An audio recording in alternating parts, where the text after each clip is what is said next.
একটি ভাঙা ছোট ঘর, কমলা রঙের একটি মোটা বিড়াল, গরিব বিড়াল মাটিতে বসে শুকনো রুটি খাচ্ছে। পেটে কম খাবার, কিন্তু চোখে স্বপ্ন, একদিন শেফ হবে। রাত গভীর, সবাই ঘুমিয়ে গেছে। বিড়ালটা মোমবাতির আলোয় রান্নার বই খুলে বসে আছে।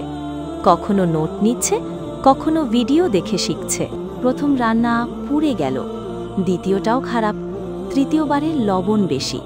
চোখে জল চলে আসে, কিন্তু আবার দাঁড়িয়ে যায়, আবার চেষ্টা করে। একটি ছোট দোকানে বিড়াল চাকরি পেল। হাতে সামান্য টাকা, কিন্তু রান্না করার সুযোগ পেলেই মন দিয়ে কাজ করে। একদিন দোকানে তার হাতে বানানো স্যুপ খেয়ে একজন ক্রেতা চমকে বলল, এটা তো অসাধারণ। বিড়ালের চোখে আনন্দের ঝিলিক। কয়েক মাসে বিড়ালের রান্না ভাইরাল হয়ে গেল। রেস্টুরেন্টে লাইন লেগে যায়। সবাই বলে, এই গরিব বিড়ালটাই আজ দেশের সেরা শেফ। বিড়াল এখন বড় রেস্টুরেন্টে দাঁড়িয়ে, শেফ ক্যাপ মাথায়, আত্মবিশ্বাসে ভরপুর। ভিডিওটা ভালো লাগলে লাইক করে চ্যানেলটাকে সাবস্ক্রাইব করো বন্ধুরা।